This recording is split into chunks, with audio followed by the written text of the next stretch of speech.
Bon. Salut fidèles abonnés, merci de recevoir mes salutations agro-éco-responsables. La terre ne trompe pas, c'est vrai, on ne touche pas avec elle. Ravi une fois de plus de vous servir dans cette énième vidéo où nous allons parler de la culture du piment.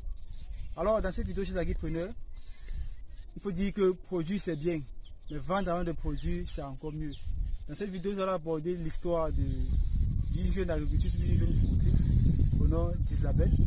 Isabelle, c'est celle-là qui a eu un bon et gros contrat, s'il faut dire ça comme ça, d'environ 200 millions de francs CFA pour la culture du piment. Mais sauf qu'elle perd son contrat pour quelques raisons dont nous allons partager ça ensemble afin que vous aussi, vous puissiez éviter cela à l'avenir. Alors, comme vous remarquez, nous sommes dans un champ de piment, vous voyez partout là. Mais je suppose que quand vous regardez ça, vous ne vous retrouvez pas dans un champ de piment. Pourquoi? Voilà.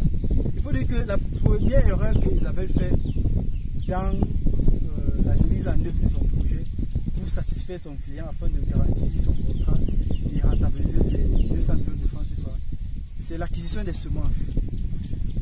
Dans le contrat, il était question de produire une variété spécifique.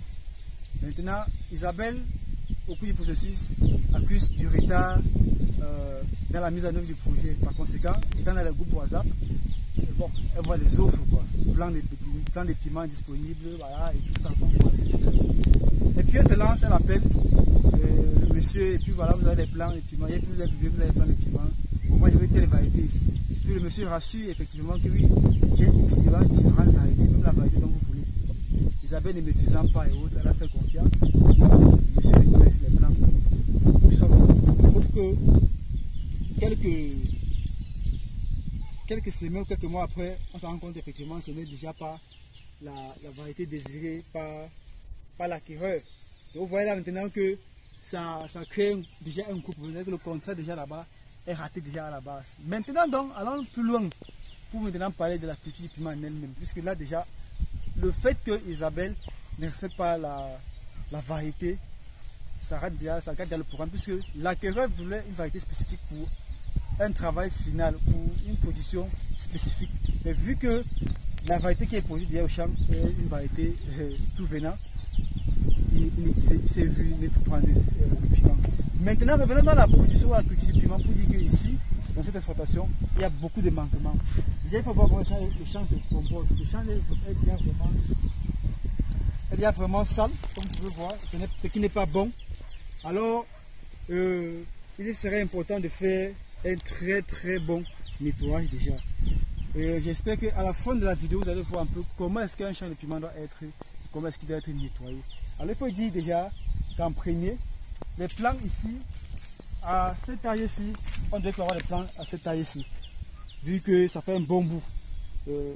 2 à 3 mois pour là qu'on a mis les plants en terre. Vous voyez que l'évolution n'est pas bonne. Pourquoi? C'est ce qu'il faut se poser comme question. Alors, il faut dire que le piment, comme toute culture, enfin le piment spécifiquement, aime bien c'est un plant qui aime bien l'azote en phase de démarrage. En phase de démarrage. Donc ici, on va dire quoi, le technicien ou le soi-disant ingénieur a vraiment fait beaucoup de manquements. Il a utilisé, en fait, le non-respect de la loi des 4B a été fait. Quand on parle de 4B, on parle de bons produits, la bonne dose, la bonne technique d'application et le bon moment. Il n'a pas tout simplement respecté le bon produit ici. Ce qui fait que la loi des 4B n'est pas au rendez-vous. Pourquoi? Parce que le bon produit devait être l'engrais ou l'engrais de démarrage. Mais ici, au lieu d'utiliser l'engrais de fond ou de démarrage, il a utilisé l'engrais de couverture. Vous voyez donc ça, ce qui fait que la plante se voit en train d'être forcée pour une production alors que le stade végétatif de croissance n'est pas atteint. Donc vous voyez donc que le fait de ne pas respecter déjà les produits en phase adéquate pour la fertilisation, ça a impacté l'évolution de la croissance des plants. C'est ce qui fait que même si Isabelle avait à la base la bonne semence, elle serait déjà en retard dans la livraison de ses produits autres. Parce que quoi, la phase de production n'est pas respectée.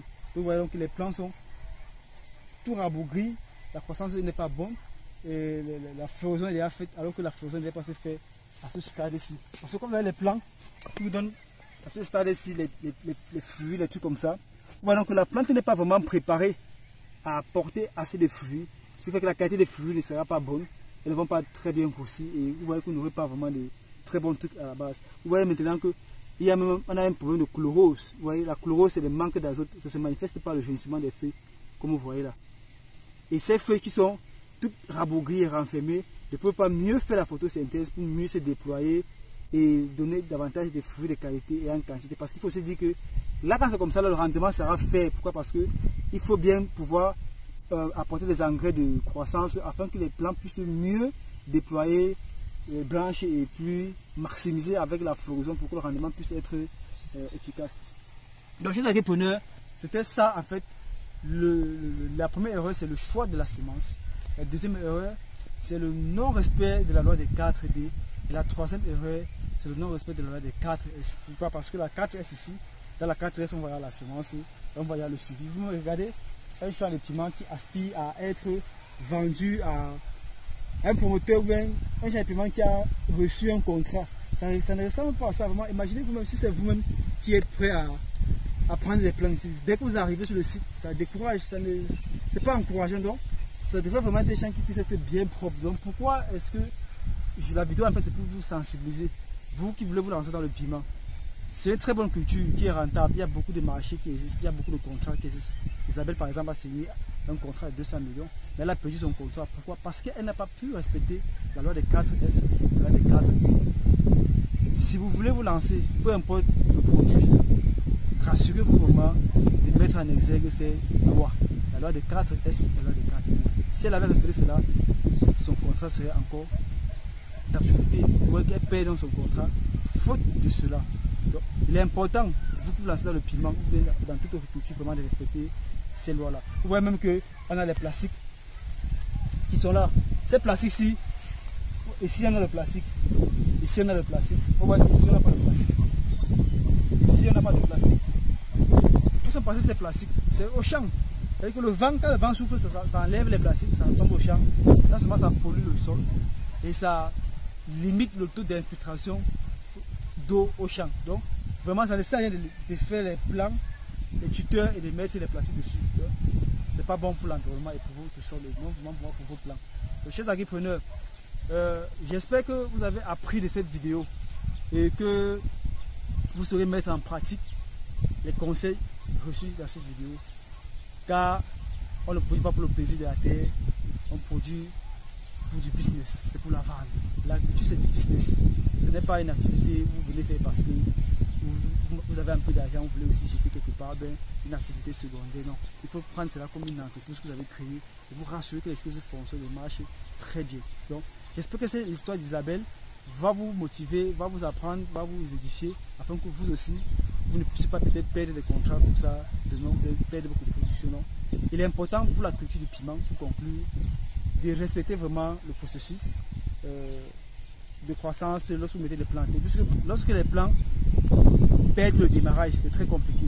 Les plants n'aiment pas la compétition. Il y a trop d'air. Les plants ne se développent pas très bien. Donc, si vous voulez lancer votre culture de piment, après avoir fait l'analyse de votre sol, il est important dans les poquets de semis de mettre peut-être du compost, de la chiane, des déchets déchets organiques et autres déchets afin que vos plants puissent mieux se déployer, mieux croître et que lors de la phase d'apport des engrais de fructification, que vous puissiez les apporter. Donc c'est très important chez les agripreneurs.